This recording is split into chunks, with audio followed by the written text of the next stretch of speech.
Hello everyone, मैं दीक्षा। स्वागत है आपका आपके अपने यूट्यूब चैनल में। आज का ये जो सेशन है इसमें हम जी के सामान्य ज्ञान को कवर कर रहे हैं, जो आपका पहला दूसरा लेक्चर ऑलरेडी अपलोड हो चुका है। अगर आपने नहीं देखा हुआ है तो प्लेलिस्ट बनी हुई है जी के सामान्य ज्ञान जागरूकता करके, तो आप वहां से प्लेलिस्ट से सीक्वेंस वाइज चैप्टर को देख सकते हैं। तो अभी हम जो शुरू कर रहे हैं वो आपका, जैसे कि अभी हमने भारतीय राज्य व्यवस्था के बारे में पढ़ा हुआ था, जो इसका पहला टॉपिक है इस किताब का, जिसमें हमने अभी तक जो कवर किया हुआ है भारत की संवैधानिक विकास, संविधान के स्रोत, संविधान के प्रमुख भाग, अनुच्छेद, अनुसूचियां, संविधान की प्रस्तावना, भारत संघ और उसके राज्य क्षेत्र, नागरिकता, मौलिक अधिकार, राज्य के नीति निर्देशक तत्व और मौलिक कर्तव्य। तो इनको हमने फर्स्ट एंड सेकंड लेक्चर के अंतर्गत कवर किया। आज हम जो कवर करेंगे वो चलेंगे संघ एवं राज्य की ओर। संघ एवं राज्य की ओर जब चलेंगे तो उसमें पढ़ेंगे किस किस को। संघीय कार्यपालिका को, जिसमें राष्ट्रपति, उपराष्ट्रपति, संघीय मंत्रिपरिषद और उच्चतम न्यायालय, उच्च न्यायालय, महान्यायवादी, महाधिवक्ता, नियंत्रक एवं महालेखा परीक्षक। फिर इसी तरीके से राज्य की कार्यपालिका को कवर करेंगे, राज्य विधायिका, भारत के राष्ट्रीय चिन्ह। तो इस तरीके से इन सभी टॉपिक को कवर किया जाएगा। तो आप सभी इस सेशन को शेयर कर दीजिए। चैनल पर नए हैं तो चैनल को सब्सक्राइब करके बेल आइकन जरूर प्रेस कर लीजिए, ताकि हमारी जब भी वीडियो आए तो आप सभी को नोटिफिकेशन मिलता रहे। तो ये चैप्टर सीक्वेंस वाइज दिए गए हैं, हमने इनको कवर किया हुआ है। अभी हमारा जो चैप्टर होगा वो संघीय कार्यपालिका को लेकर, तो संघीय कार्यपालिका को कवर करने चल रहे हैं।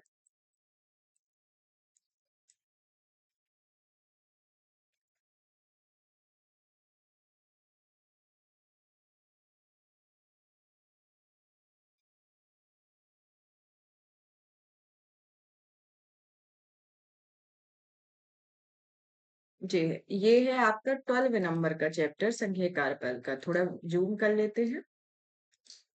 हम्म संघीय कार्यपालिका ये आती है। संघीय कार्यपालिका जो देखा जाए तो भारतीय संविधान का भाग कौन सा आता है?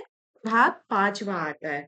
भाग पांच के अंतर्गत आपकी संघीय कार्यपालिका है, जिसमें आपके राष्ट्रपति, उपराष्ट्रपति, राष्ट्रपति उपराष्ट्रपति के साथ साथ आपके प्रधानमंत्री, केंद्रीय मंत्रिपरिषद और न्यायपालिका, इन सभी को दिया गया है।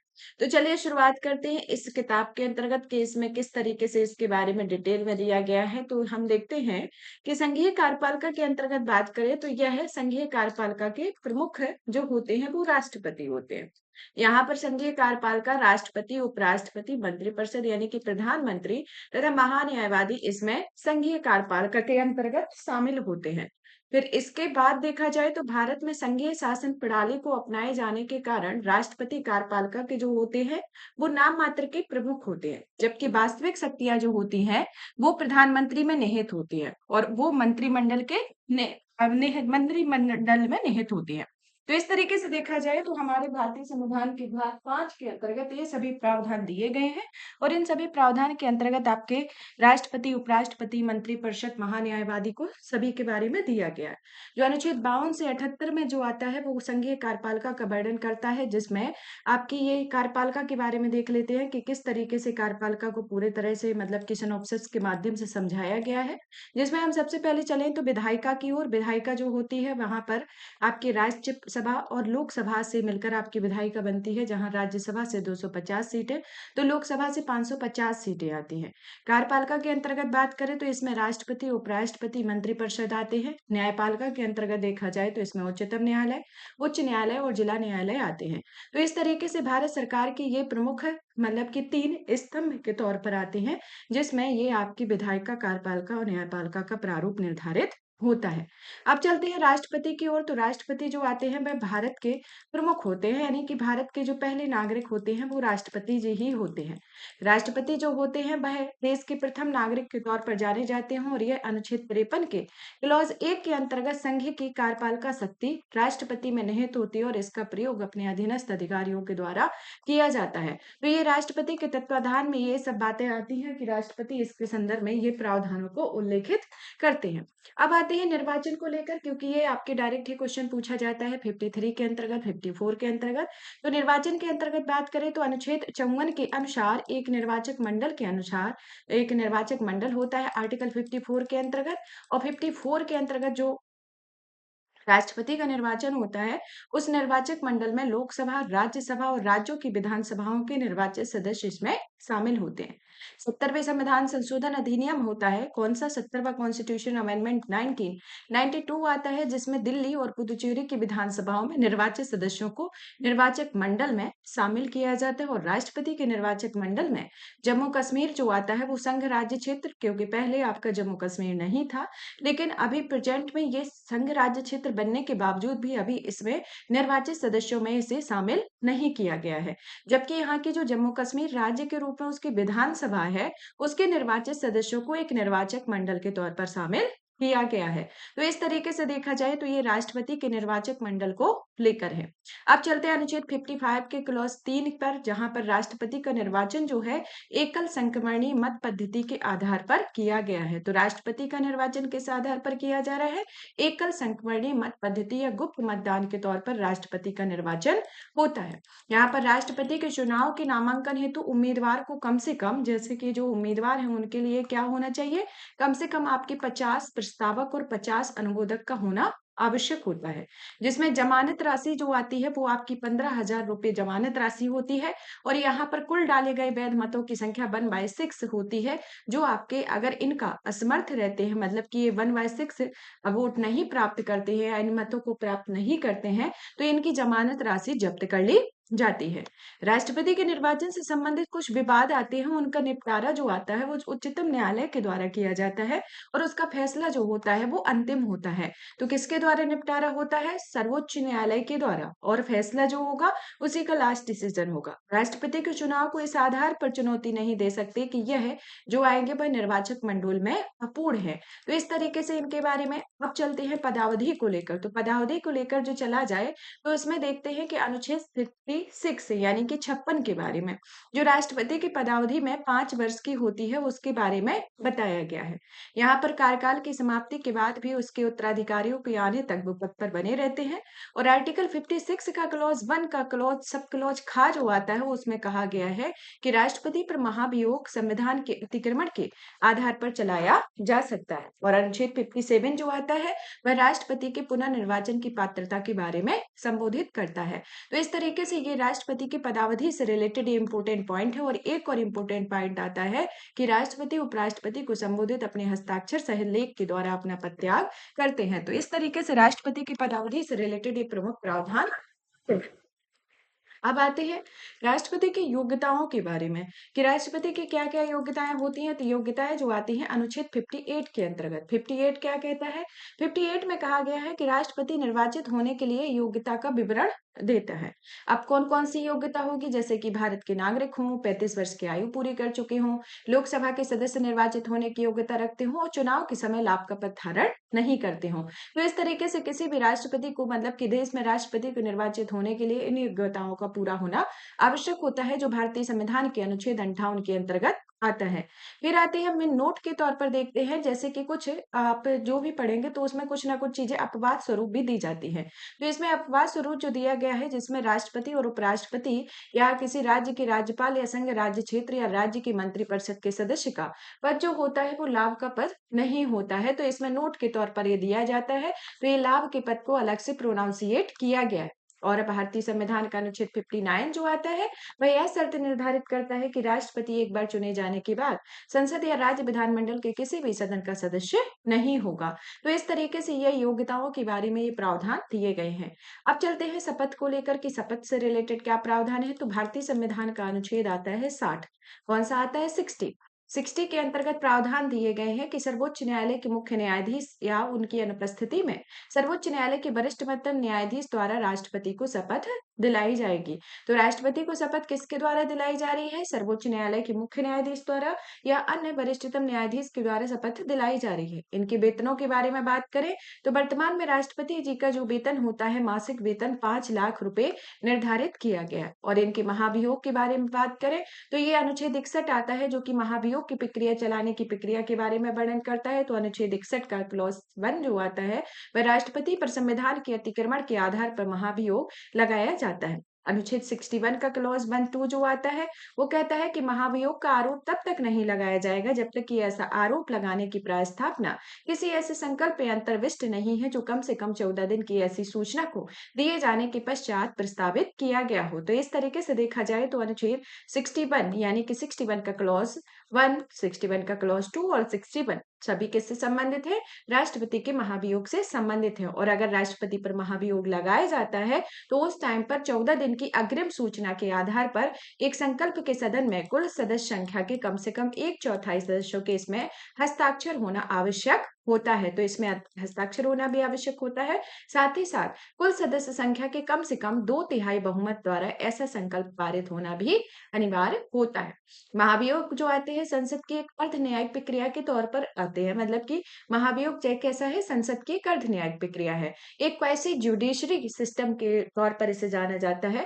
और अगर राष्ट्रपति पर महाभियोग लग जाए या किसी भी कारण से राष्ट्रपति की जो पदमुक्ति है वो हो जाए, तो 6 महीने के अंतर्गत अंदर ही राष्ट्रपति का पद रिक्त, मतलब कि वो पद को तो पुनः भरना होगा। और विशेष स्थिति ये आती है जैसे कि कभी क्या होता है कि राष्ट्रपति किसी कारण से यहाँ नहीं है, या फिर विदेश यात्रा में, या फिर स्वास्थ्य कारणों के कारण वो अपने पद पर बैठने में असमर्थ है। तो उस टाइम पर उनकी जो असमर्थता के तौर पर जो उनके पदभार संभालेंगे वो उपराष्ट्रपति संभालेंगे। और उपराष्ट्रपति पुनः पद ग्रहण करने तक कार्यवाहक राष्ट्रपति के रूप में कार्य करेंगे।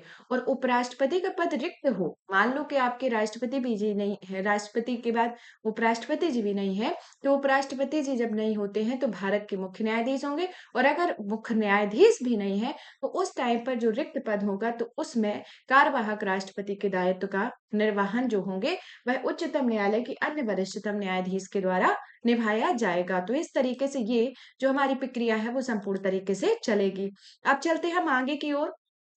तो हम राष्ट्रपतियों के ब्यौरे के बारे में देख लेते हैं कि कौन से राष्ट्रपति का क्या कार्यकाल है। तो सबसे पहले हम चलते हैं देश के प्रथम राष्ट्रपति डॉक्टर राजेंद्र प्रसाद जी के बारे में, जिनका कार्यकाल 26 जनवरी 1950 से 13 मई 1962 तक होता है। दूसरे आते हैं सर्वपल्ली राधाकृष्णन, जो कि 13 मई 1962 से 13 मई 1967 तक है। जाकिर हुसैन 13 मई 1967 से 3 मई 1969। बीबी गिरी जो आते हैं वह 24 अगस्त 1969 से 24 अगस्त 1974। फखरुद्दीन अली अहमद 24 अगस्त 1974 से 11 फरवरी 1977। नीलम संजीव रेड्डी जो आते हैं वह 25 जुलाई 1977 से 25 जुलाई 1982। ज्ञानी जेल से 25 जुलाई 1982 से 25 जुलाई 1987। आर वेंकटरमन 1987 से 92। अब इनको याद करने का एक क्रम देख लेते हैं। तो यहाँ पर देखिए सबसे पहले आपके राष्ट्रपति बनते हैं डॉक्टर राजेंद्र प्रसाद जी। जब देश आपका संविधान का गठन होता है 26 जनवरी 1950 को गणतंत्र दिवस मनाया जाता है, उसी दिन इन्हें राष्ट्रपति बनाया जाता है। और ये सर्वाधिक कार्यकाल यानी कि 1950 से 1952 तक रहते हैं।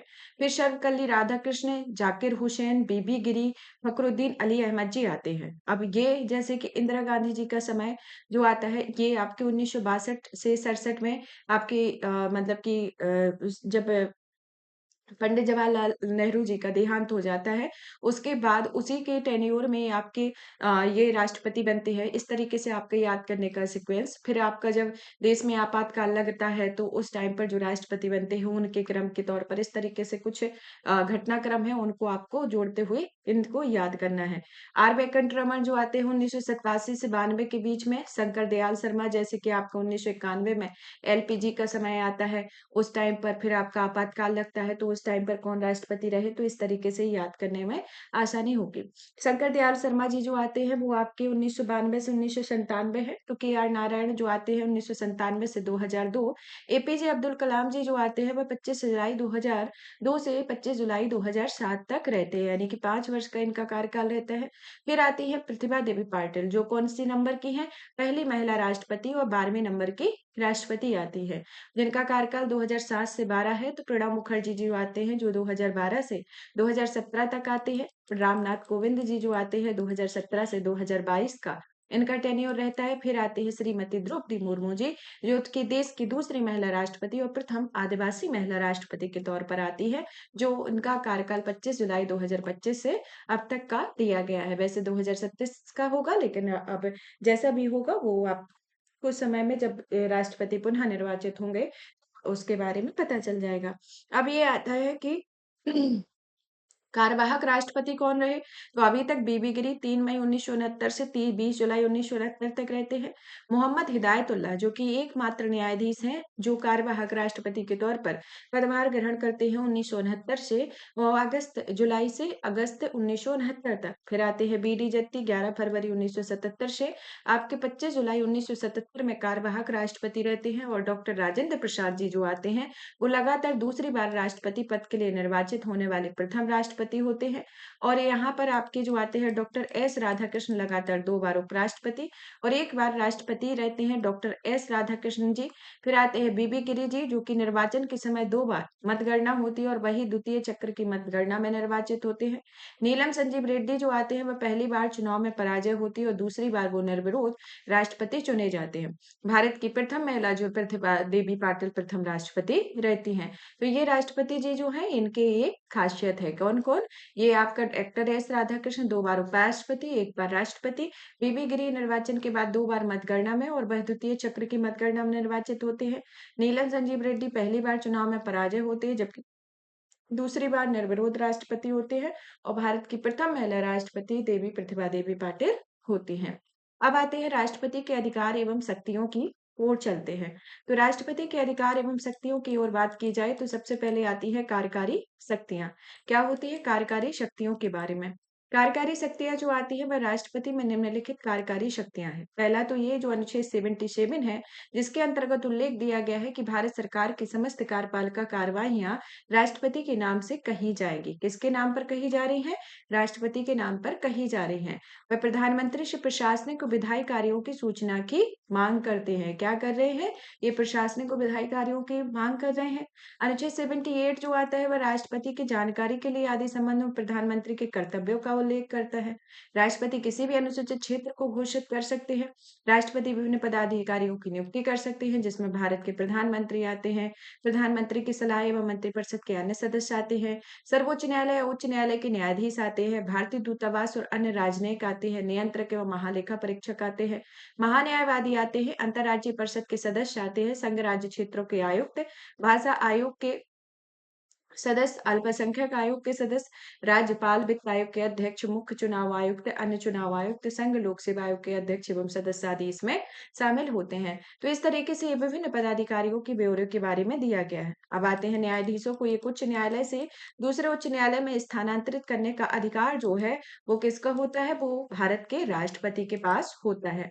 अब चलते हैं राष्ट्रपति की विधायी शक्तियों की ओर। तो राष्ट्रपति की कुछ विधायी शक्तियां हैं। कौन कौन सी है? जैसे कि संसद के सत्र को बुलाना, सत्रावसान करना, लोकसभा को भंग करने संबंधी अधिकार और प्रत्येक नए चुनाव के बाद प्रत्येक वर्ष संसद के प्रथम अधिवेशन को संबोधित करने का अधिकार और सदनों की संयुक्त बैठक को बुलाने का अधिकार जो आता है वो अनुच्छेद 108 के अंतर्गत आता है। संसद द्वारा पारित विधेयक राष्ट्रपति के अनुमोदन पर ही कानून बनता है।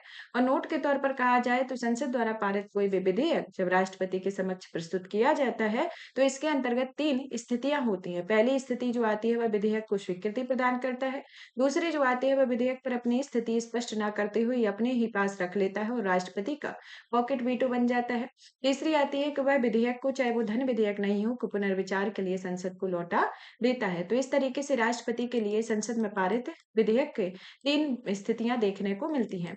अब चलते हैं इसके अंतर्गत कि जैसे कि अगर कोई विधेयक पारित हुआ या नहीं पारित हुआ तो क्या प्रावधान होते हैं? तो देखते हैं कि संसद विधेयक को संशोधन या बिना तुरंत पारित कर राष्ट्रपति के लिए प्रस्तुत कर देते हैं।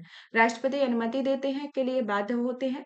और जब राष्ट्रपति किसी विधेयक को अनिश्चित काल के लिए लंबित रखते हैं तो इसे राष्ट्रपति का पॉकेट वीटो कहा जाता है। तो राष्ट्रपति का पॉकेट वीटो क्या है? कि जो किसी विधेयक को लंबे समय से तक अपने पास रखते हैं। वर्ष 1986 में राष्ट्रपति ज्ञानी जेल सिंह के द्वारा भारतीय डाक संशोधन विधेयक के संदर्भ में पॉकेट वीटो यानी कि जेबी वीटो का प्रयोग किया जाता है। नए राज्यों के निर्माण, सीमा परिवर्तन आदि से संबंधित विधेयक, धन विधेयक, संचित निधि से व्यय से संबंधित विधेयक आदि राष्ट्रपति की पूर्व अनुमति से ही सदन में पेश किए जाते हैं और राष्ट्रपति धन विधेयक को पुनर्विचार हेतु नहीं लौटा सकता है। तो इस तरीके से ये राष्ट्रपति के बारे में। फिर आते हैं राष्ट्रपति जो होते हैं वह कला, विज्ञान, साहित्य तथा कला, विज्ञान, साहित्य, समाज सेवा या विशेष अनुभव या ज्ञान प्राप्त रखने वाले व्यक्तियों के 12 सदस्यों को राज्यसभा में मनोनीत करता है। यानी कि अध्यादेश जारी करने की शक्ति के बारे में बात करें तो अनुच्छेद जो आता है आपका 123 के अंतर्गत राष्ट्रपति का अधिकार होता है कि वह अध्यादेश जारी कर सकता है। और राष्ट्रपति को अध्यादेश जारी करने की शक्ति जो होती है वह तभी प्राप्त होती है जब दोनों या दोनों में से किसी एक सदन का सत्रावसान हो या अन्यथा सत्र में नहीं हो। इसलिए संसद द्वारा विधि अधिनियम करना संभव नहीं होता है। तो इस तरीके से ये राष्ट्रपति के अध्यादेश जारी करने की शक्ति के संदर्भ में आता है। और इसका प्रभाव जो होता है वह संसद द्वारा निर्मित कानून की तरह ही होता है।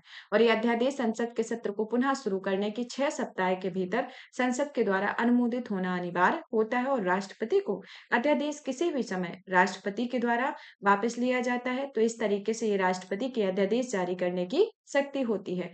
अब चलते हैं राष्ट्रपति के क्षमादान की शक्ति जो कि अनुच्छेद 72 के अंतर्गत दी गई है, जिसमें राष्ट्रपति को किसी भी व्यक्ति के दंड की क्षमा करने, दंड को कम करने, दंड के परिहार या विराम या न्यायिक अधिकार प्राप्त होते हैं। राष्ट्रपति द्वारा क्षमादान याचिका रद्द करने की वही याचिका दूसरी बार नहीं दाखिल की जा सकती है। सैन्य अधिकारों के बारे में बात करें तो राष्ट्रपति जो होते हैं वह तीनों सेनाओं, चाहे वो थल सेना हो, वायुसेना हो या नौसेना हो, इन सबके सर्वोच्च कमांडर होते हैं। यहाँ पर थल सेना, वायुसेना और नौसेना के जो प्रमुखों की नियुक्ति भी जो है वो भी राष्ट्रपति के द्वारा की जाती है। चलते हैं कूटनीतिक शक्ति की ओर। तो कूटनीतिक शक्तियों में देखा जाए तो अंतर्राष्ट्रीय संधि और समझौते में राष्ट्रपति के नाम पर किए जाते हैं। राष्ट्रपति भारत के विशेष राजदूतों और नियुक्तियों का अनुमोदन करते हैं। तो ये राष्ट्रपति के कूटनीतिक शक्तियां हैं। अब आते हैं राष्ट्रपति की आपातकालीन शक्तियों की ओर। तो राष्ट्रपति को आपातकालीन शक्तियां जो प्रदान की गई हैं वह असाधारण शक्तियां हैं, जो भारतीय संविधान के भाग 18 के अंतर्गत अनुच्छेद 352 से 360 में ये उल्लेखित की गई हैं, जहां पर आपातकाल से रिलेटेड प्रावधान है। यहाँ 3 प्रकार के आपातकाल घोषित है। पहला तो आता है राष्ट्रीय आपातकाल, दूसरा राष्ट्रपति शासन, तीसरा आता है वित्तीय आपातकाल। यहाँ पर राष्ट्रीय आपात जो आता है वो आपका युद्ध या बाह्य आक्रमण या सशस्त्र विद्रोह की स्थिति में अनुच्छेद 352 को संबोधित कर रहा है। तो राष्ट्रपति शासन राज्यों में संवैधानिक तंत्र के विफल होने की स्थिति को संदर्भित करता है, जो आपके अनुच्छेद 356 के अंतर्गत है। और वित्तीय आपातकाल वित्तीय आपात की स्थिति में अनुच्छेद 360 के प्रावधानों को उल्लेखित कर रहा है। तो इस तरीके से 3 प्रकार के आपातकाल के बारे में ये प्रावधान दिए गए हैं। आपातकाल की उद्घोषणा लागू होने के दौरान लोकसभा के कार्यकाल को एक बार में 1 वर्ष से अधिक अवधि तक बढ़ाया जा सकता है। ये आपातकाल की उद्घोषणा के बारे में है। फिर आते हैं कि भारतीय संविधान का जो अनुच्छेद 355 आता है, उसमें उल्लेख किया गया है कि बाहरी आक्रमण या आंतरिक अशांति से राज्यों की रक्षा करना केंद्र सरकार का कर्तव्य होता है।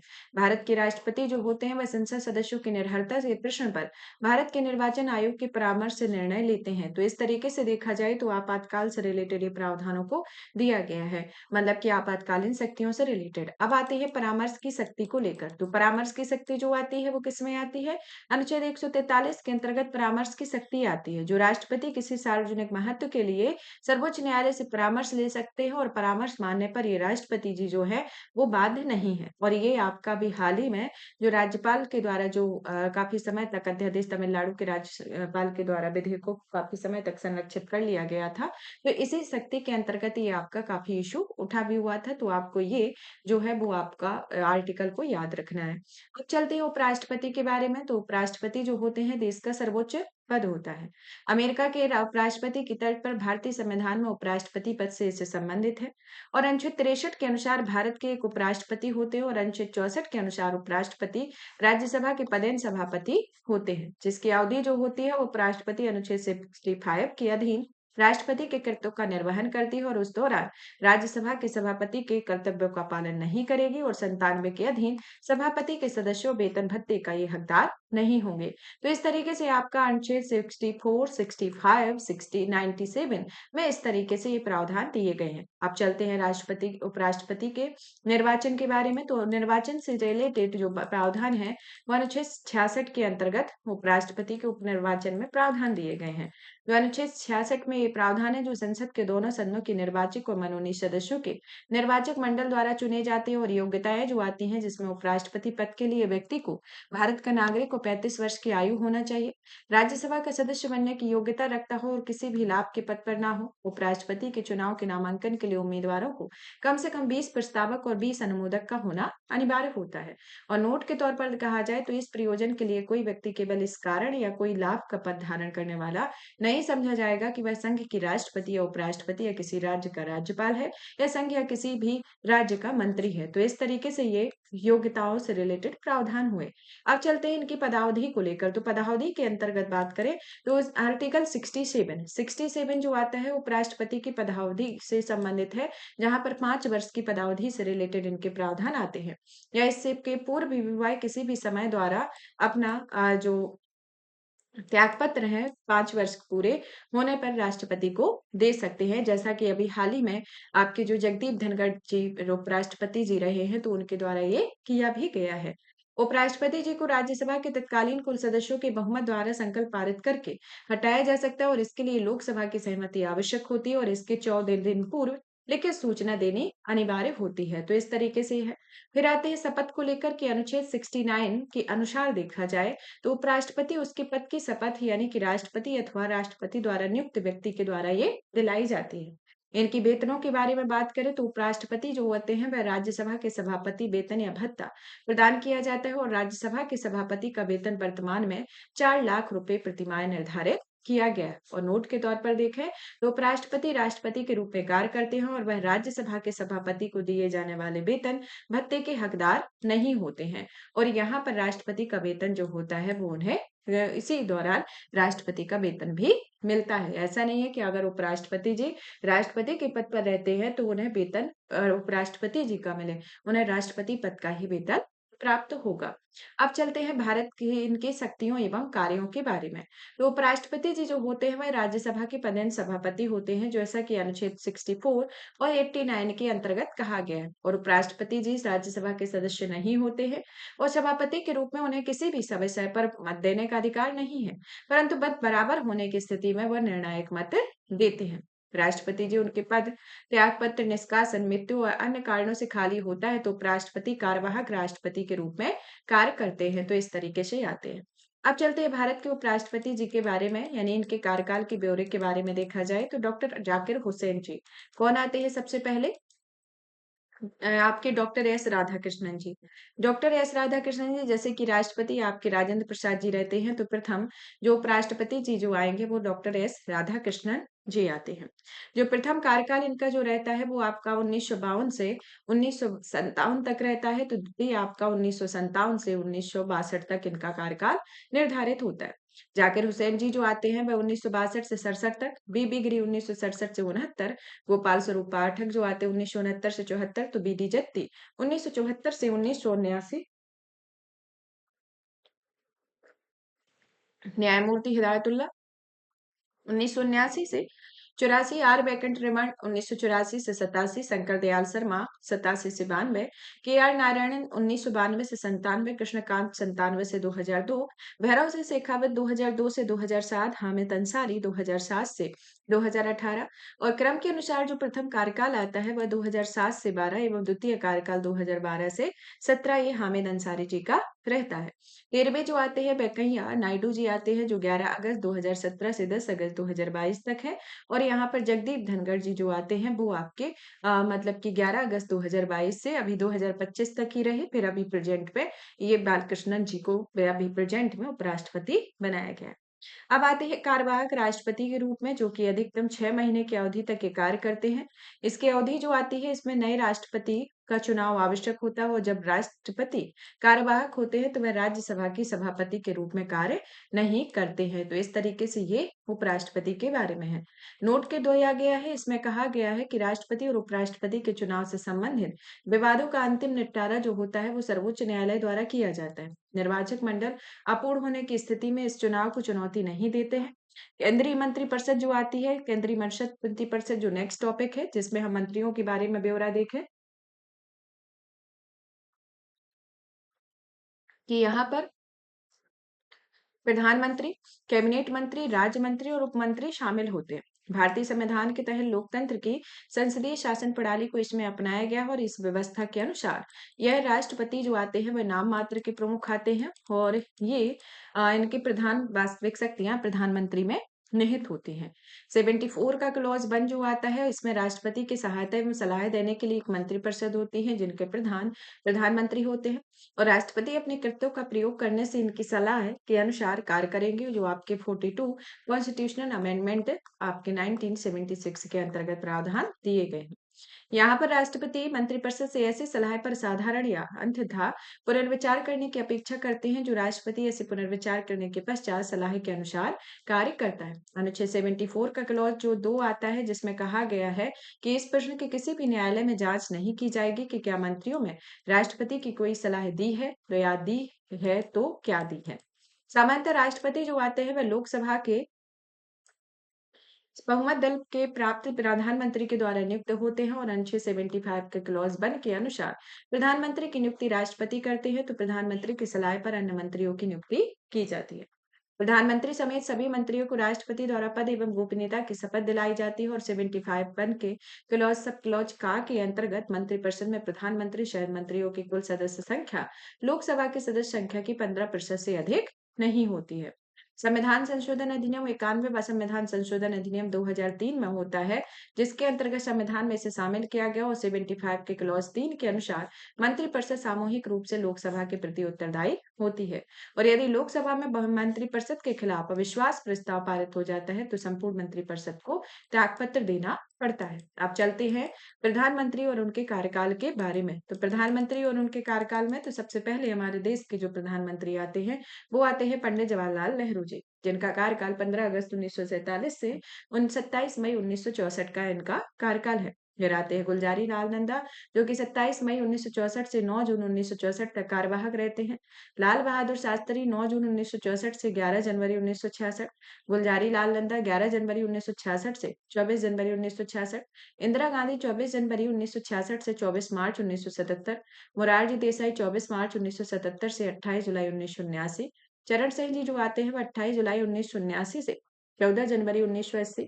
इंदिरा गांधी जी जो आती है वह 14 जनवरी 1980 से 31 अक्टूबर 1984। राजीव गांधी जी 31 अक्टूबर 1984 से 2 दिसंबर 1989 तक आते हैं।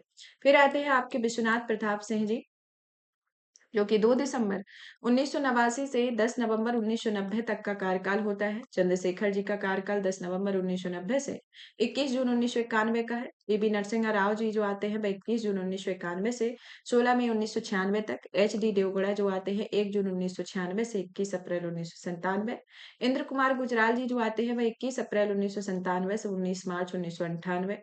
अटल बिहारी वाजपेयी जी 19 मार्च 1998 से 22 मई 2004 तक, यानी कि 2 बार ये देश के प्रधानमंत्री रहते हैं। फिर मनमोहन सिंह जी जो 22 मई 2004 से 26 मई 2014। नरेंद्र मोदी जी 26 मई 2014 से अब तक आते हैं। तो इस तरीके से ये देश के प्रधानमंत्रियों जी के बारे में ब्यौरा दिया गया है।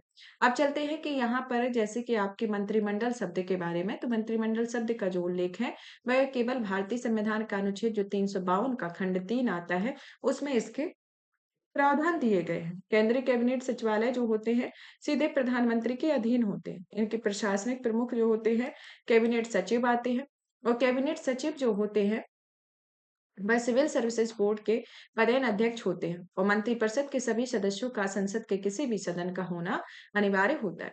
75 के क्लॉज 5 में कहा गया है कि यह भी मंत्री बनते समय वह संसद सदस्य नहीं है, तो फिर भी वह 6 महीने के अंदर संसद सदस्य बनना अनिवार्य होगा और उस पद को छोड़ना पड़ेगा।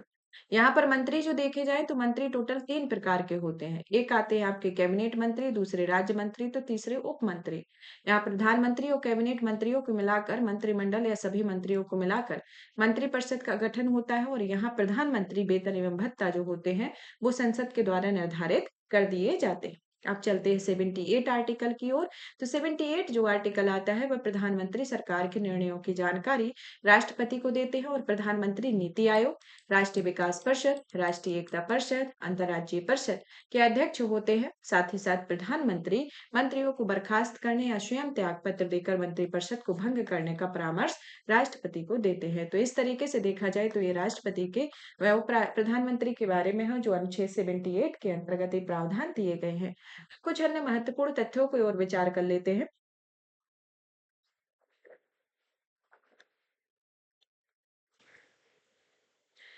अन्य महत्वपूर्ण तथ्यों में आते हैं पहले नंबर पर प्रथम प्रधानमंत्री।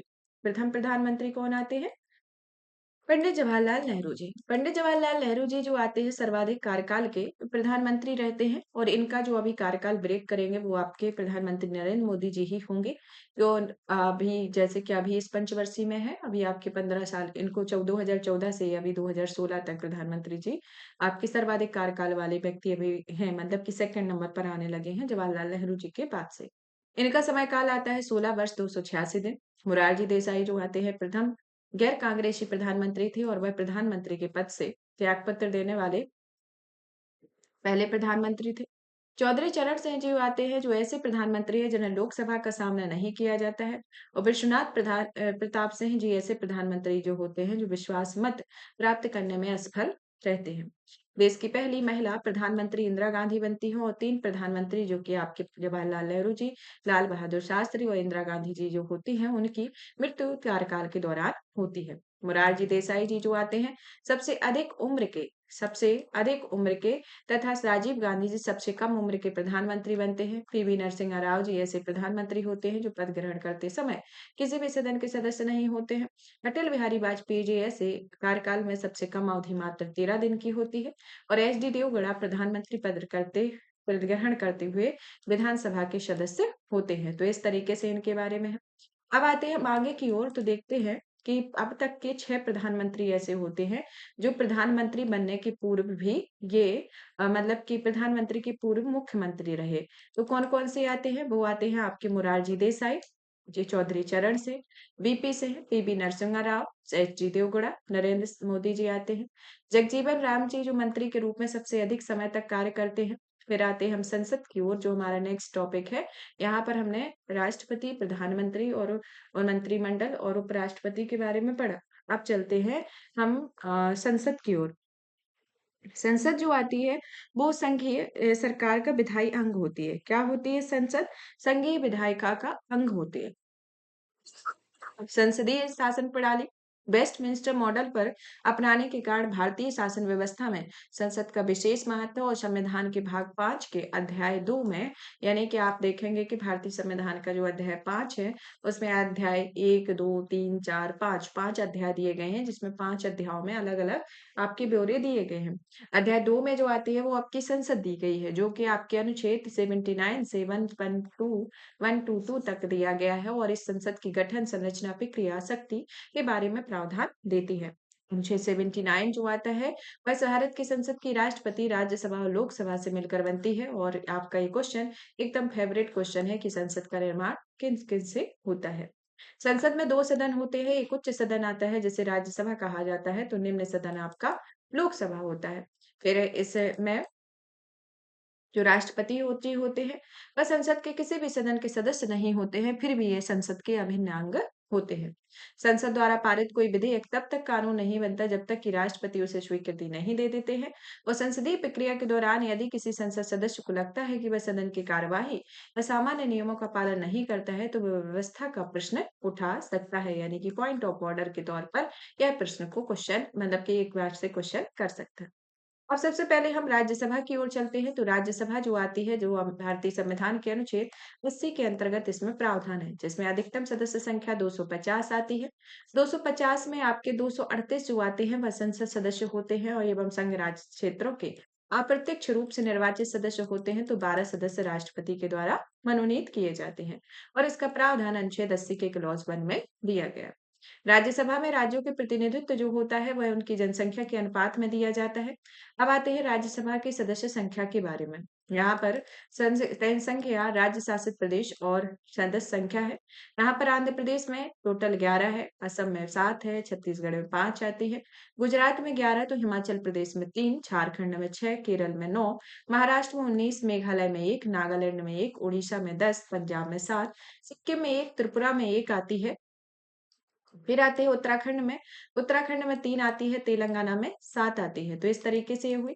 अब आते हैं अरुणाचल प्रदेश, जहाँ पर 1 होगी, बिहार में 16 आएगी, गोवा में 1 आएगी, हरियाणा में 5, जम्मू कश्मीर में 4, कर्नाटक में 12, मध्य प्रदेश में 11, मणिपुर में 1, मिजोरम में 1, राष्ट्रीय राजधानी क्षेत्र दिल्ली में आपका 3 आएगी।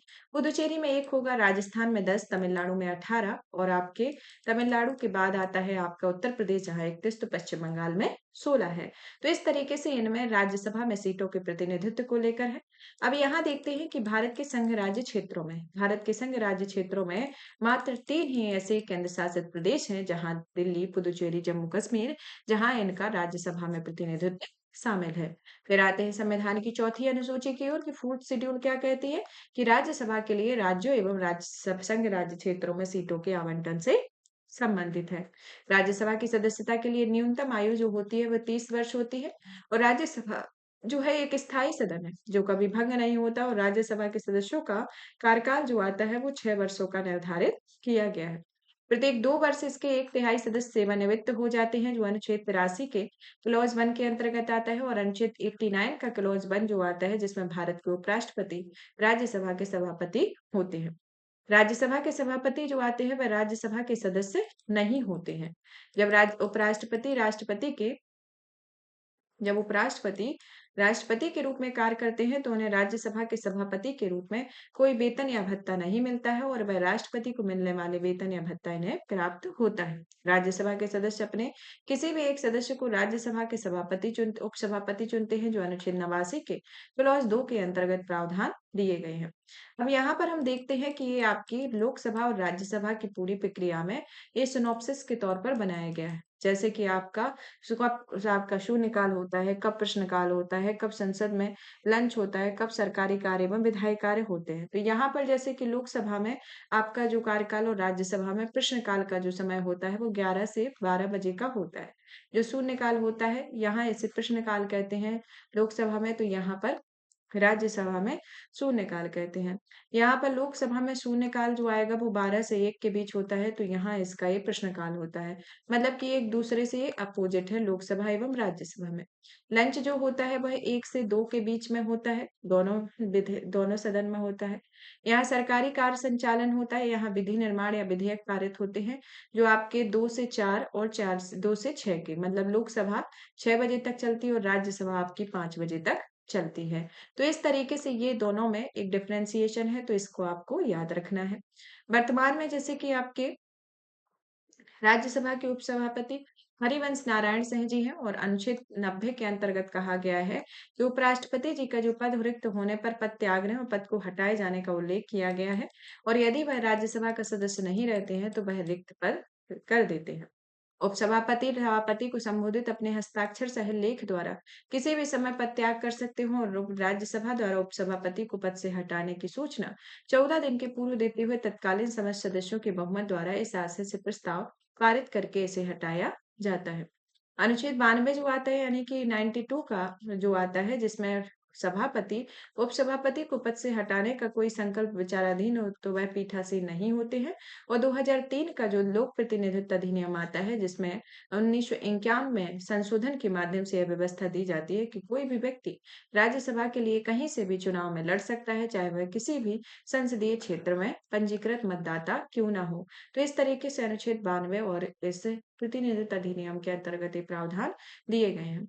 अब आते हैं राज्यसभा की विशेष शक्तियों की ओर कि राज्यसभा की विशेष शक्तियां जो आती हैं यहाँ पर उपस्थित और मत देने वाले सदस्यों का 2/3 बहुमत राज्यसभा के किसी भी विषय में राष्ट्रीय महत्व का घोषित कर संसद द्वारा कानून बनवा सकती है जो कि अनुच्छेद 249 के अंतर्गत ये प्रावधान इसमें दिए गए हैं।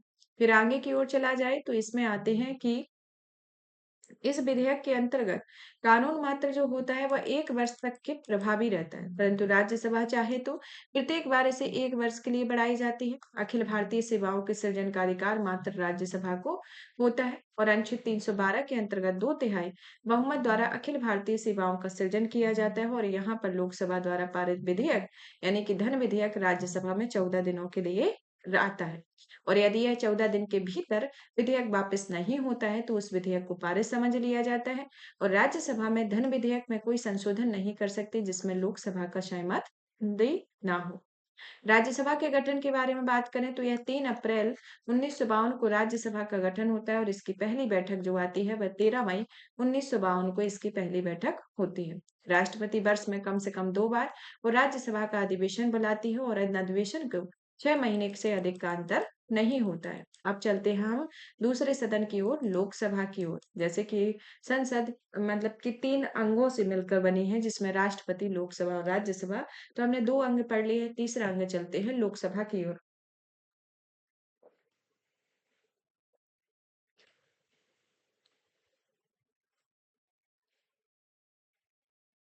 लोकसभा का उल्लेख जो है अनुच्छेद 81 के अंतर्गत दिया गया है।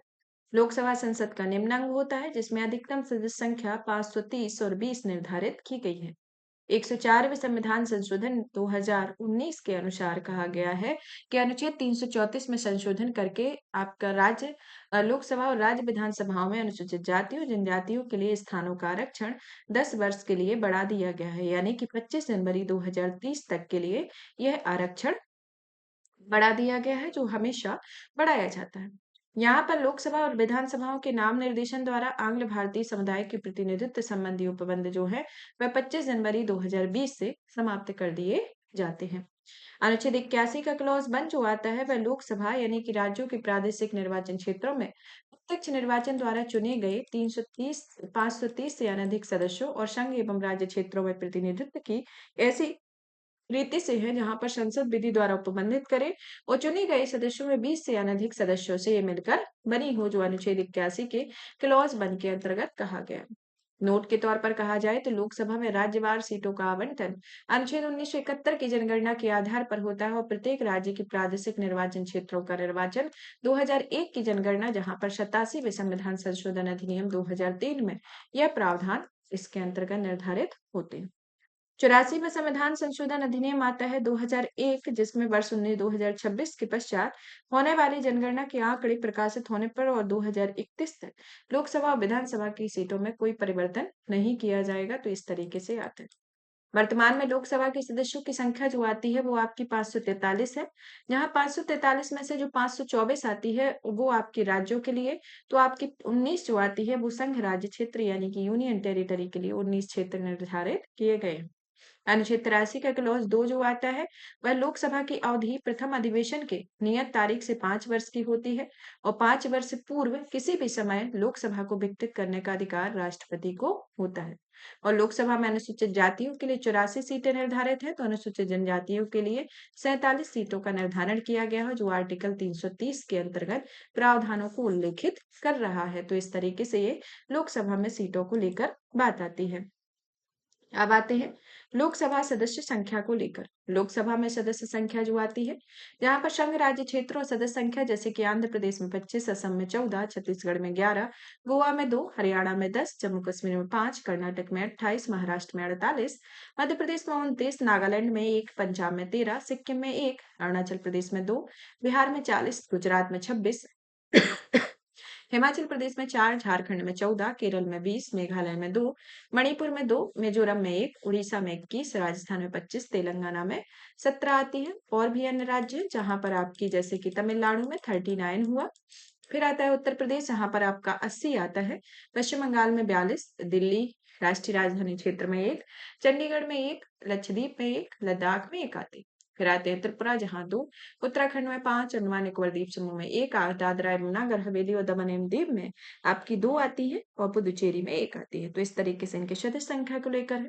फिर आते हैं लोकसभा के सदस्यों के चुनाव के बारे में, कि यहाँ पर चुनाव जो होता है वो प्रत्यक्ष निर्वाचन के आधार पर होता है, कि वैक्स मताधिकार के आधार पर गुप्त मतदान होता है। जब किसी व्यक्ति जैसे कि आप भी जब 18 वर्ष के हो गए होंगे तब से आप वोट डालना शुरू कर दिए गए होंगे, तो आप एक वैक्स मताधिकार के आधार पर चुनाव को लेकर है। लोकसभा के सदस्य के लिए आवश्यक होता है कि 25 वर्ष की आयु हो या भारत का नागरिक हो, पागल या दिवालिया ना हो और लाभ का पद धारण ना करते हो। विधेयक के प्रकारों के बारे में भी जान लेते हैं। तो इनमें विधेयक के कुछ प्रकार आते हैं, जैसे कि पहले आते हैं आपके कौन कौन से विधेयक होते हैं। कुछ विधेयक आते हैं आपके साधारण विधेयक, तो कुछ धन विधेयक, कोई वित्तीय विधेयक, कोई विशेष विधेयक। तो यहाँ साधारण विधेयक दिए गए हैं। धन विधेयक और वित्तीय विधेयक को 2 तरीके से डिवाइड किया गया है। एक वित्तीय विधेयक फर्स्ट, तो दूसरा आता है वित्तीय विधेयक सेकंड।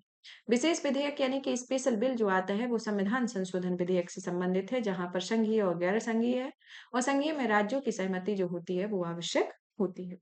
आपातकाल के समय संसद विधि द्वारा लोकसभा के कार्यकाल में वृद्धि दर कर सकती है, जो कि 1 वर्ष से अधिक नहीं हो और आपात की उद्घोषणा के प्रवर्तन में ना रह जाने के पश्चात उसका विस्तार किसी भी दशा में 6 माह की अवधि से अधिक नहीं होगा। तो इस तरीके से इसके अंतर्गत ही प्रावधान को निर्धारित करता है। अब चलते हैं आगे की ओर लोकसभा के स्थगन को लेकर, जिसमें लोकसभा का स्थगन एवं सत्रावसान और विघटन। यहाँ ये खासियत होती है कि जो स्थगन होता है वो लोकसभा का स्थगन, जबकि सत्रावसान और विघटन में एक खासियत, और ये आपका कंफ्यूज भी करता है। तो स्थगन तो लोकसभा के अध्यक्ष द्वारा होता है, लेकिन यहाँ पर सत्रावसान और विघटन वाली जो स्थिति होती है वो राष्ट्रपति के द्वारा किया जाता है। मंत्रिपरिषद जो होती है वह लोकसभा के प्रति सामूहिक रूप से उत्तरदायी होती है और लोकसभा में पूरा में जनगणना की कुल सदस्य संख्या जो होती है 110 यानी कि 55 सदस्य इसके अंतर्गत होते हैं। लोकसभा के अध्यक्ष एवं उपाध्यक्ष के बारे में बात करें तो अनुच्छेद 93 के अनुसार कहा गया है कि लोकसभा अपने सदस्यों में से एक अध्यक्ष और एक उपाध्यक्ष को चुनती है। लोकसभा के अध्यक्ष एवं उपाध्यक्ष लोकसभा के सदस्य में शपथ ले गए हैं, ना कि अध्यक्ष एवं उपाध्यक्ष के रूप में। क्योंकि आप ये भी क्वेश्चन देखते होंगे कि लोकसभा के अध्यक्ष शपथ लेते हैं या नहीं, मतलब कि इससे रिलेटेड क्वेश्चन आते हैं। जब आप पीवाईक्यू लगाएंगे, वैसे ये पीवाईक्यू बेस्ड ही दिया गया है, लेकिन आप पीवाईक्यू जब सॉल्व करेंगे तो इस तरीके के क्वेश्चन आप देखने को मिलेंगे। यहाँ 94 का क्लॉज खा जो आता है उसमें कहा गया है कि लोकसभा के अध्यक्ष उपाध्यक्ष तथा उपाध्यक्ष अध्यक्ष को अपना पद त्याग देते हैं। लोकसभा के तत्कालीन सदस्यों में बहुमत से पारित संकल्प द्वारा पद से हटाए जाते हैं और 14 दिन की लेकिन पूर्व सूचना देनी होती है। 96 आर्टिकल कहता है कि जब अध्यक्ष एवं उपाध्यक्ष पद से हटाने की कोई संकल्प विचाराधीन हो, तब वो सदन में उपस्थित रहते हुए भी पीठासीन नहीं होते हैं। और यहाँ पर यह अध्यक्ष अपने पद से हटाए जाने वाले संकल्प पर प्रथमतः मत देने के हकदार होते हैं, किंतु मत बराबर होने की स्थिति में निर्णायक मत नहीं देते हैं। लोकसभा अन्य विषयों पर प्रथमतः मत नहीं देती है और वह निर्णायक मत का प्रयोग केवल तब करती है जब किसी विषय पर हुए मतदान में सत्ता पक्ष या विपक्ष दोनों के वोट जो होते बराबर अथवा टाई हो जाते हैं, जो अनुच्छेद 100 के क्लॉज 1 के अंतर्गत दिया गया है। अन्य तथ्यों के अंतर्गत बात करें तो चलते हैं अनुच्छेद 108 की ओर। अनुच्छेद 108 के अंतर्गत देखें तो यहाँ पर क्या आता है कि अनुच्छेद 108 में संयुक्त अधिवेशन आता है। अनुच्छेद 108 में संयुक्त अधिवेशन का प्रावधान दिया गया है और अनुच्छेद 111 के तहत कोई विधेयक धन विधेयक या नहीं वह राष्ट्रपति के समक्ष अनुमति के लिए प्रस्तुत किया जाता है और लोकसभा अध्यक्ष द्वारा हस्ताक्षरित एक प्रस्थापित प्रमाण पत्र द्वारा समर्थित होना चाहिए, जो कि एक धन विधेयक होता है। लोकसभा अध्यक्ष जो आते हैं वह दोनों सदनों के संयुक्त अधिवेशन की अध्यक्षता करते हैं, जो अनुच्छेद 118 के क्लॉज 4 के अंतर्गत प्रावधान दिए गए हैं और कोई विधेयक धन विधेयक है नहीं, इसका निर्णय लोकसभा अध्यक्ष द्वारा किया जाता है। और प्रथम लोकसभा का कार्यकाल 17 अप्रैल 1952 से 4 अप्रैल 1957 तक होता है और प्रथम अधिवेशन 13 मई 1952 तक शुरू किया गया है लोकसभा का। तो इस तरीके से इससे रिलेटेड प्रमुख फैक्ट हुए। अब लोकसभा के अध्यक्षों के बारे में देख लेते हैं। लोकसभा के अध्यक्षों के बारे में देखा जाए तो जीबी बावलंकर जी जो आते हैं वह 15 मई 1952 से 27 फरवरी 1956 का कार्यकाल है, जो कि पहले आते हैं जीबी बावलंकर। दूसरे आते हैं एम अनंत स्वामी शंकर आयंगर, सैनम आयंगर आते हैं।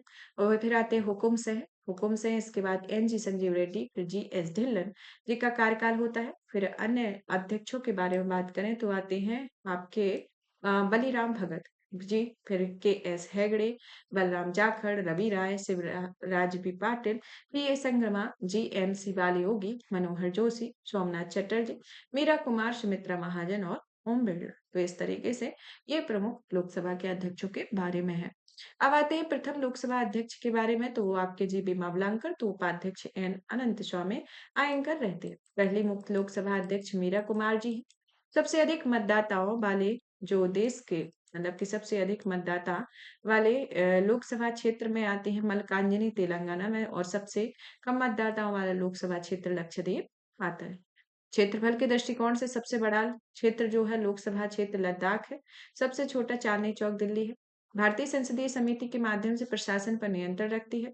भारतीय संसद का सचिवालय सरकार से स्वतंत्र होता है और लोकसभा सचिवालय प्रत्यक्ष रूप से लोकसभा के अध्यक्ष के अंतर्गत कार्य करती है। प्रोटेम स्पीकर जो आते हैं वे आम चुनाव के बाद नवनिर्वाचित लोकसभा के सदस्यों को शपथ दिलाते हैं और नवनिर्वाचित सदन में लोकसभा के अध्यक्ष के चुनाव से पहले लोकसभा के सामान्यतः सबसे वरिष्ठ सदस्य को प्रोटेम स्पीकर के रूप में चुना जाता है। अनुच्छेद 85 का क्लॉज 1 जो आता है वह लोकसभा के एक सत्र की अंतिम बैठक व आगामी सत्र की प्रथम बैठक में 6 माह से अधिक अंतर इसमें नहीं होता है। और इस प्रकार लोकसभा में कम से कम वर्ष में 2 बार सत्र बुलाए जाते हैं। लोकसभा में अध्यक्ष, उपाध्यक्ष, महासचिव, राज्यसभा के सभापति, उपसभापति आदि को संसद के अधिकारी कहलाते हैं। और संसद सदस्य जब 60 दिन तक सदन को बिना सूचित किए अनुपस्थित होते हैं तो उनकी सदस्यता को समाप्त कर दिया जाता है। फिर आता है अनुच्छेद 108 जो कहता है कि संसद के दोनों सदनों में संयुक्त अधिवेशन तभी आयोजित किए जाते हैं जब किसी विधेयक पर विचार करने या उसे पारित करने या दोनों सदनों में मतभेद होने की स्थिति हो। और 118 का क्लॉज जो 4 आता है जिसमें लोकसभा का अध्यक्ष संसद के दोनों सदनों की संयुक्त बैठक की अध्यक्षता करते हैं और अब तक 3 बार दोनों सदनों की संयुक्त बैठक बुलाई जा चुकी है। तो इस तरीके से देखा जाए तो ये आपके इनके लेकर है। 1961 में प्रथम संयुक्त बैठक जो आती है वह दहेज निरोधक विधेयक को लेकर प्रथम बैठक बुलाई गई थी। तो इस तरीके से ये संयुक्त बैठक के बारे में प्रावधानों को दिया गया है जो आपके फर्स्ट टाइम उस टाइम पर होती है। अगर कोई विधेयक धन विधेयक है या नहीं। और द्वितीय बैठक जो आती है वो आपकी बैंकिंग सेवा अधिनियम यानी कि आयोग द्वारा विधेयक के निरसन के संदर्भ में है। 2002 में एक तृतीय संयुक्त बैठक कोटा के द्वारा बुलाई जाती है। अब आते हैं कोई विधेयक धन विधेयक या नहीं इसका निर्णय लोकसभा के अध्यक्ष द्वारा किया जाता है। और कोई कानूनी विधेयक संसद के दोनों सदनों में से किसी एक सदन के पटल पर रखा जाता है और भारत की संचित निधि से धन निकालने के लिए विनियोग विधेयक पारित करना अनिवार्य होता है। संविधान के अनुच्छेद 116 के अनुसार कहा गया है कि कोई विनियोग विधेयक पारित न होने की स्थिति में जब संघ सरकार धन की आवश्यकता होती है तो लोकसभा के लेख अनुदान के माध्यम से निश्चित अवधि के लिए भारत की संचित निधि से अग्रिम निधि प्रदान करने की शक्तियां इसको प्राप्त होती हैं। संसदीय समितियों के बारे में चले तो संसदीय समिति जो आती है वह विभिन्न प्रकार की समितियों के माध्यम से अपने कर्तव्यों का निर्वहन करती हैं। ये समितियां नियुक्त सदन द्वारा नियुक्त तथा निर्वाचित होती है और इसमें अध्यक्ष सभापति द्वारा नाम निर्देशित की जाती है।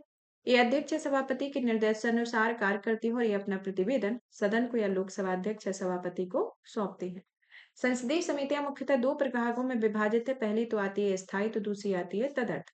स्थायी समिति में स्थायी प्रकृति की होती है और निरंतरता के आधार पर ये कार्य करती हैं और इनका गठन प्रत्येक वर्ष समय समय पर किया जाता है। फिर आती है तदर्थ समिति जो कि एक अस्थायी समिति होती है जिनका उद्देश्य तदर्थ समितियों का गठन किया जाना है और उसके पूरे कार्यकाल को समाप्त करती है। विधेयक पर प्रवर समितियां संयुक्त समितियां जो होती है वह तदर्थ समिति के तौर पर एक तरीके से कार्य करती हैं। इस तरीके से ये देखने को मिलती है। कुछ उदाहरण हैं जैसे कि प्रमुख स्थायी समितियों में वित्त समितियां, विभागीय स्थायी समिति, जांच समिति, परीक्षण या नियंत्रण के लिए गठित समिति, सदन के दैनिक कार्यों से संबंधित समिति, सदन समिति अथवा सेवा समिति, अनुसूचित जाति व जनजातियों के कल्याण पर समिति इत्यादि इसके अंतर्गत प्रमुख समितियां ये आती हैं। वित्त समितियों के अंतर्गत लोक लेखा समिति, प्राक्कलन समिति और सार्वजनिक उपक्रम समिति इसमें शामिल होती है। अब आते हैं लोक लेखा समिति की ओर। तो लोक लेखा समिति की कुल सदस्य संख्या जो होती है 22 आती है। कितनी सदस्य संख्या निर्धारित की है? 22 निर्धारित की है। यहाँ पर 5 सदस्य जो आते हैं वो लोकसभा से तो 7 सदस्य आपके राज्यसभा से आते हैं। इस समिति में अध्यक्ष जो आते हैं वह लोकसभा अध्यक्ष द्वारा नियुक्त होते हैं और इन सदस्यों का कार्यकाल 1 वर्ष होता है और प्राक्कलन समिति को इसकी जुड़वा बहन कहा जाता है। तो इस तरीके से लोक लेखा समिति को लेकर प्राक्कलन समिति के बारे में बात करें तो इनके सदस्यों की संख्या 30 होती है। लोकसभा से ही ये लिए जाते हैं और इनका कार्यकाल 1 वर्ष होता है और राज्यसभा के सदस्यों को शामिल नहीं किया जाता है। और इसका अध्यक्ष जो होते हैं वह लोकसभा अध्यक्ष द्वारा नियुक्त किए जाते हैं और सरकारी खर्च में कमी लाने के विषयों पर यह समिति रिपोर्ट देती है। तो इस तरीके से अब आती है सार्वजनिक उपक्रम समिति की ओर। सार्वजनिक उपक्रम समिति क्योंकि यहाँ सदस्यों की संख्या से रिलेटेड प्रावधान आपके पूछे जाते हैं। तो सार्वजनिक उपक्रम समिति में टोटल मेंबर 22 आते हैं। 15 सदस्य लोकसभा से तो 7 राज्यसभा से। समिति के अध्यक्ष लोकसभा अध्यक्ष होते हैं और इस समिति के सदस्य नहीं हो सकते कोई भी मंत्री। कुछ महत्वपूर्ण शब्दावलियां जैसे कि शून्यकाल के बारे में कि राज्यसभा में 11 से 12 के बीच का शून्यकाल तो लोकसभा में 12 से 1 के बीच का शून्यकाल होता है। इस दौरान सदस्यों ने अति महत्वपूर्ण मामले उठाए जाते हैं। तारांकित प्रश्नों अतारांकित प्रश्नों को लेकर बात करें तो ये प्रश्न जो होते हैं जिनका उत्तर सदस्य को तुरंत अपेक्षित होता है तारांकित प्रश्न यानी कि मौखिक रूप वाले उत्तर कहे जाते हैं। अतारांकित ऐसे होते हैं जो लिखित रूप में उत्तर चाहते हो उन्हें अतारांकित प्रश्न कहते हैं। विनियोग विधेयक के बारे में, ये विधेयक जो होते हैं भारत की संचित निधि से धन निकाला जाता है इन विधेयक के माध्यम से, और यह भारत व्यय और अनुदान की मांग इसमें शामिल होती है। वित्त विधेयक जो आते हैं वो अनुच्छेद 117 के वित्त विधेयकों पर विशेष प्रावधान है, और ये राजस्व या व्यय से संबंधित होते हैं, उन्हें वित्त विधेयक कहा जाता है।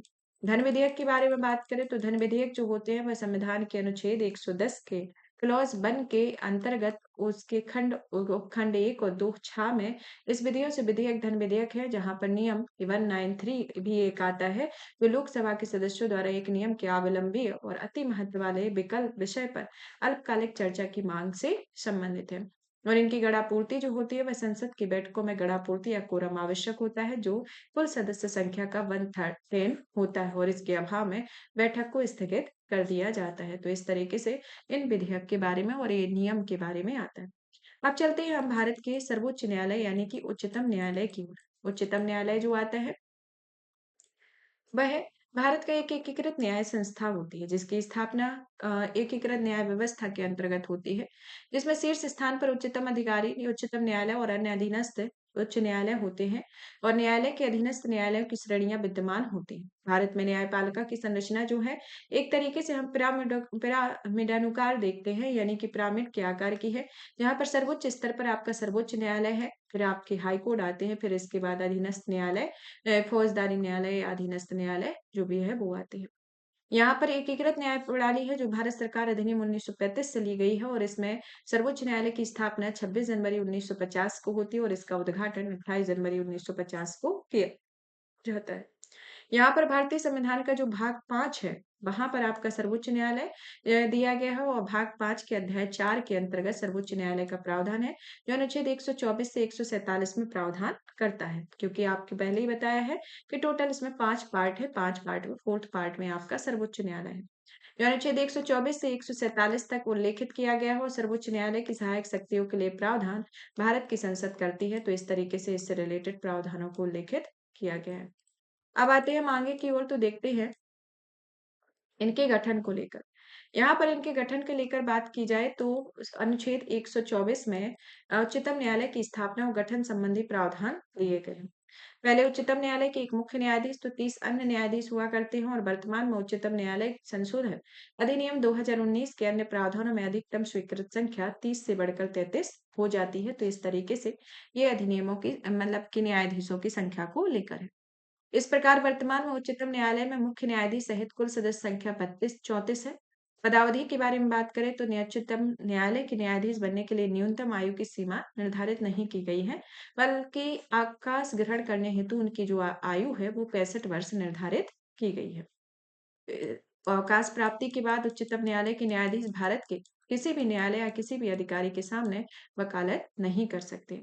नियुक्ति के बारे में बात करें तो उच्चतम न्यायालय के मुख्य न्यायाधीश की नियुक्ति राष्ट्रपति करते हैं, और अन्य न्यायाधीशों के मामले में मुख्य न्यायाधीश से सलाह के बाद राष्ट्रपति उनकी नियुक्ति करते हैं। इनकी योग्यताएं यानी कि भारत के मुख्य न्यायाधीश बनना है तो क्या योग्यताएं होना चाहिए? भारत के नागरिक हों, किसी भी उच्च न्यायालय या किसी एक या अधिक न्यायालयों में लगातार 5 वर्ष से कम में न्यायाधीश या किसी अन्य या दो से अधिक न्यायालयों में लगातार 10 वर्षों तक अधिवक्ता रहे हों, और राष्ट्रपति की दृष्टि से कानून का उच्च कोटि के ज्ञाता हो। शपथ के बारे में बात करें तो राष्ट्रपति उच्च न्यायालय के न्यायाधीशों की शपथ दिलाते हैं। वेतन एवं भत्तों के बारे में बात करें तो संसद द्वारा उच्चतम न्यायालय के न्यायाधीशों के वेतन भत्ते आदि समय समय पर निर्धारित किए जाते हैं, और वर्तमान में मुख्य न्यायाधीश का वेतन 2.8 लाख रुपए है, और अन्य न्यायाधीशों के वेतन जो आते हैं वो 2.5 लाख रुपए प्रतिमाह है, और इसके लिए अन्य भत्ते भी प्रदान किए जाते हैं। सर्वोच्च न्यायालय के अधिकारियों और सेवकों तथा उनसे संबंधित देय पेंशन जो होती है वह भारत की संचय निधि पर भारित है। पदमुक्ति से रिलेटेड प्रावधान दिए जाए तो उच्चतम न्यायालय के न्यायाधीशों को साबित कदाचार या असमर्थता के आधार पर संसद के दोनों सदनों में कुल सदस्य संख्या के बहुमत द्वारा उपस्थित और मत देने वाले सदस्यों से कम 2/3 बहुमत से पारित समावेदन के आधार पर राष्ट्रपति द्वारा हटाया जा सकता है, और कोई न्यायाधीश राष्ट्रपति को संबोधित अपने हस्ताक्षर सहित लेख द्वारा अपना पद त्याग कर सकते हैं। नोट के तौर पर कहा जाए तो संविधान सर्वोच्च न्यायालय और उच्च न्यायालय के न्यायाधीशों को पद से हटाने के लिए महाभियोग शब्द का उल्लेख नहीं किया गया है। तो इस तरीके से आता है। यहाँ पर भारत के न्यायाधीशों की पद सौंपाने प्रक्रिया को संक्षिप्त में मतलब कि सिनॉप्सिस के माध्यम से बताया गया है। जैसे आपका जो प्रामदाकुन्नकार जो स्थिति बताई गई है, जिसमें सर्वोच्च संस्था आती है आपकी सर्वोच्च न्यायालय, जैसे एपेक्स कोर्ट या फिर शीर्ष न्यायालय के तौर पर कहा जाता है। सेकंड आती है उच्च न्यायालय यानी कि स्टेट लेवल। फिर आते हैं इसी के नीचे आपका महानगरीय न्यायालय, जिसमें आपके सिविल और क्रिमिनल कोर्ट आते हैं, और इसी में सिविल सिटी कोर्ट आते हैं, सेशन कोर्ट आते हैं। फिर आते हैं आपके उच्च न्यायालय, जहां पर आपके लेबर कोर्ट आते हैं, विशेष अधिकरण आते हैं, फैमिली कोर्ट आते हैं, राज्य स्तरीय कोर्ट होते हैं। फिर और विशेष अधिकरण के अंतर्गत जैसे कि कैट, आयकर, वाहन दुर्घटना दावा, सहकारिता, किराया नियंत्रण, राष्ट्रीय हरित अधिकरण आता है। फिर आते हैं यहाँ पर जिला या सेशन कोर्ट जिला स्तर पर, जहाँ पर सिविल और क्रिमिनल है, और यहाँ पर एक जिला न्यायालय भी होता है, सेशन कोर्ट भी होता है। तो इस तरीके से ये आपकी पद सौंपाने की प्रक्रिया को दिखाया गया है। उच्चतम न्यायालय के न्यायाधीशों की शक्तियों एवं अधिकारिता की ओर चला जाए, तो यहाँ पर शक्तियों एवं अधिकारिता के अंतर्गत आता है कि भारत सरकार या ऐसा एक या एक से अधिक राज्यों के मध्य उत्पन्न विवादों में, या भारत सरकार या किसी एक राज्य या अन्य राज्यों या एक से अधिक राज्यों या राज्यों के बीच विवादों से संबंधित है। दो या दो से अधिक राज्यों के बीच ऐसे विवाद जहां वैधानिक अधिकार के प्रश्न आते हैं, तो इस तरीके से इनकी अधिकार और शक्ति है। संविधान के अनुच्छेद 141 में निर्धारित किया गया है कि सर्वोच्च न्यायालय द्वारा घोषित कानून भारत के क्षेत्र के भीतर सभी अदालतों पर बाध्यकारी है। और अनुच्छेद 144 में उल्लेख किया गया है कि भारत के राज्य क्षेत्र के सभी प्राधिकारी दीवानी यानी कि सिविल या न्यायिक यानी कि जुडिशरी उच्चतम न्यायालय की सहायता में कार्य करेंगे। अपीलीय क्षेत्राधिकार के अंतर्गत बात करें, तो उच्चतम न्यायालय देश का सबसे बड़ा अपीलीय क्षेत्र न्यायालय है, जहां पर यह निचली अदालतों के फैसलों की सुनवाई करते हैं। इनके क्षेत्राधिकार को 4 वर्गों में बांटा गया है: संवैधानिक, दीवानी, फौजदारी और विशेष अनुमति वाली पीठ। परामर्शदात्री अधिकार जो आते हैं अनुच्छेद 143 के अंतर्गत है, जहां राष्ट्रपति को अधिकार है कि वह सार्वजनिक महत्व के विषयों पर उच्चतम न्यायालय को सलाह दे, और यह सलाह राष्ट्रपति के लिए बाध्यकारी नहीं है। पुनर्विचार संबंधी क्षेत्राधिकार में अनुच्छेद 137 के अंतर्गत कहा गया है कि यह स्वयं के निर्णयों को पुनर्विचार कर सकती है। अभिलेख न्यायालय की ओर चला जाए, तो अभिलेख न्यायालय जो आता है वो अनुच्छेद 129 में प्रावधान है, जो कहता है कि उच्चतम न्यायालय एक अभिलेख न्यायालय होगा और इस फैसले के सर्वकालिक अभिलेख या साक्ष्य के रूप में स्वीकार किए जाएंगे। तो इस तरीके से अभिलेख न्यायालय के बारे में। न्यायाधिक क्षेत्राधिकार के बारे में बात करें, तो भारत के उच्चतम न्यायालय को नागरिकों के मूल अधिकारों का संरक्षक कहा जाता है। जैसे कि आपका अनुच्छेद 32 जो है, उसके अंतर्गत 5 तरह की रिट प्रदान की गई है, जिससे आप कोई अगर आपके अधिकारों का उल्लंघन होता है, तो इस रिट के माध्यम से आप डायरेक्ट ही सुप्रीम कोर्ट में अपनी अर्जी दायर कर सकते हैं। जैसे बंदी प्रत्यक्षीकरण, परमादेश, प्रतिषेध, अधिकार परीक्षा और उत्प्रेषण के माध्यम से। भारतीय न्यायिक प्रणाली में पीआईएल का अर्थ होता है पब्लिक इंटरेस्ट लिटिगेशन, और यह जो आता है वह न्यायिक क्षेत्राधिकार के संदर्भ में उच्चतम न्यायालय मात्र मूल अधिकारों के क्रियान्वयन के संबंध में रिट जारी कर सकता है, जबकि उच्च न्यायालय न केवल मूल अधिकारों के लिए न्यायाधीश जारी करता है, बल्कि अन्य उद्देश्यों के लिए भी इसे जारी किया जाता है। इस तरह से इस क्षेत्र में उच्च न्यायालय की शक्ति उच्चतम न्यायालय से अधिक विस्तृत हो जाती है। अब चलते हैं उच्च न्यायालय की ओर, यानी कि हाई कोर्ट की ओर। हाई कोर्ट आता है। इसका प्रावधान भारतीय संविधान में राज्यों के लिए एक उच्च न्यायालय होगा। यह संविधान में ऐसे प्रावधान दिए गए हैं। 7वें संविधान संशोधन अधिनियम 1956 के अंतर्गत संसद को यह अधिकार दिया गया है कि वह 2 या 2 से अधिक राज्यों या किसी केंद्र शासित प्रदेश के लिए एक ही संयुक्त उच्च न्यायालय स्थापित कर सकता है। और भाग 6 के अंतर्गत जो अनुच्छेद 214 से 231 में जो प्रावधान दिए गए हैं, वह राज्यों के उच्च न्यायालय के गठन, क्षेत्राधिकार, शक्तियों आदि के बारे में प्रावधान करता है। यहाँ पर अनुच्छेद 214 जो आता है वो कहता है कि राज्यों के लिए एक उच्च न्यायालय होगा, और 231 में संसद विधि द्वारा 2 या 2 से अधिक राज्यों और किसी शासित क्षेत्रों में एक ही उच्च न्यायालय स्थापित करने के प्रावधान दिए गए हैं। जैसे कि यहाँ पर हम देख सकते हैं कि किस राज्य में कौन सा सर्वोच्च न्यायालय है। तो हम सबसे पहले इलाहाबाद में देखते हैं, तो इलाहाबाद की जो पीठ होती है वो लखनऊ है, लेकिन प्रयागराज में मुख्य पीठ के तौर पर है, जिसकी स्थापना 1866 को होती है। फिर आंध्र प्रदेश, बम्बई, कलकत्ता, छत्तीसगढ़, दिल्ली, गुवाहाटी। इसके बाद जो आते हैं आपका गुजरात, हिमाचल प्रदेश, जम्मू कश्मीर, झारखंड, मेघालय, सिक्किम, मद्रास, उड़ीसा, मतलब कि पूरे जगह के ये आपके न्यायालय दिए गए हैं, साथ ही में इनकी खंडपीठ को निर्धारित किया गया है। अब आते हैं आगे की ओर, तो देखते हैं आपके न्यायालयों के बारे में कि प्रत्येक उच्च न्यायालय के मुख्य न्यायाधीश और अन्य न्यायाधीशों की नियुक्ति जो होती है वो राष्ट्रपति जी करते हैं। मुख्य न्यायाधीशों की नियुक्ति राष्ट्रपति द्वारा भारत के मुख्य न्यायाधीश या संबंधित राज्य के राज्यपाल के परामर्श से होती है, और अन्य न्यायाधीशों की नियुक्ति के संबंध में संबंधित उच्च न्यायालय के मुख्य न्यायाधीश से परामर्श लिया जाना आवश्यक होता है। अलग-अलग उच्च न्यायालयों के न्यायाधीशों की संख्या अलग-अलग होती है और राष्ट्रपति समय अनुसार समय-समय पर इनकी संख्या निर्धारित करते हैं और उच्च न्यायालय के न्यायाधीशों से संबंधित राज्य के राज्यपाल शपथ दिलाते हैं। उच्च न्यायालय के न्यायाधीशों की जो सेवानिवृत्ति से संबंधित जो प्रावधान है, वो सेवानिवृत्ति से संबंधित अधिकतम आयु जो आती है 62 वर्ष से और इसके पूर्व राष्ट्रपति को संबोधित कर अपना त्याग पत्र दे सकते हैं। उच्चतम न्यायालय के न्यायाधीशों को भी उसी प्रक्रिया से पदच्युत किया जाता है, जैसे कि उच्चतम न्यायालय के न्यायाधीशों को। और उच्च न्यायालय के जो न्यायाधीश होते हैं, वह राष्ट्रपति के आदेश से ही इन्हें पद से हटाया जाता है, यानी कि ये चेंज होता है। और राष्ट्रपति ऐसा आदेश संसद के प्रत्येक सदन द्वारा या पद से हटाने के लिए उसी सदन में विशेष बहुमत से पारित प्रस्ताव के आधार पर ही जारी कर सकते हैं, यानी कि ये कंडीशन होती है। उच्च न्यायालय के न्यायाधीशों को उच्चतम न्यायालय के न्यायाधीशों के समान प्रक्रिया, सिद्ध कदाचार या क्षमता के आधार पर भी हटाया जा सकता है। और अनुच्छेद 217 का क्लॉज 2 जो आता है, वो कहते हैं कि न्यायाधीशों के पद के लिए वही योग्य है जो भारत के नागरिक हों। अब किस तरीके से नागरिक हों? पहला तो ये कि ऐसे व्यक्ति जो किसी उच्च न्यायालय या किसी 2 या अधिक न्यायालयों में लगातार न्यूनतम 10 वर्ष के अधिवक्ता रह चुके हों। और दूसरे आते हैं कि एक व्यक्ति जो न्यूनतम 10 वर्ष या भारत के राज्य क्षेत्र में न्यायिक पद धारण कर चुके हों।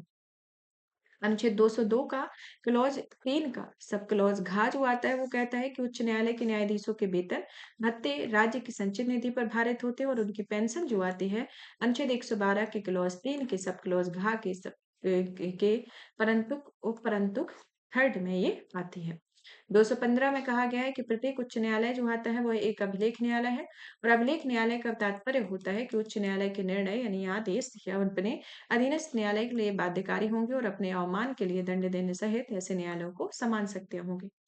उच्च न्यायालय के मुख्य न्यायाधीश का जो वेतन होता है वो 2.5 लाख एवं जो अन्य न्यायाधीश हैं वह 2.25 लाख होता है। और अनुच्छेद 223 के अनुसार उच्च न्यायालय के न्यायाधीशों की पद रिक्ति रहने पर और अनुपस्थित रहने पर उच्च न्यायालय के न्यायाधीशों के कार्यकारी मुख्य न्यायाधीश की नियुक्ति राष्ट्रपति करते हैं। और अनुच्छेद 224 में के तहत प्रावधान दिए गए हैं कि राष्ट्रपति किसी उच्च न्यायालय के कार्य अस्थायी वृद्धि कार्य के बकाया रहने के कारण सम्यक रूप से अरहित व्यक्तियों को 2 वर्ष से अधिक अवधि के लिए पर न्यायाधीश के रूप में नियुक्त कर सकता है। और ये तथा किसी उच्च न्यायालय के किसी न्यायाधीश को आप अनुपस्थित रहने और उनके कर्तव्यों का पालन नहीं करने पर यानी कि असमर्थ रहने पर उसकी सम्यक रूप से अर्हित किसी भी व्यक्ति के कार्यकारी न्यायाधीश के रूप में नियुक्त किया जाता है।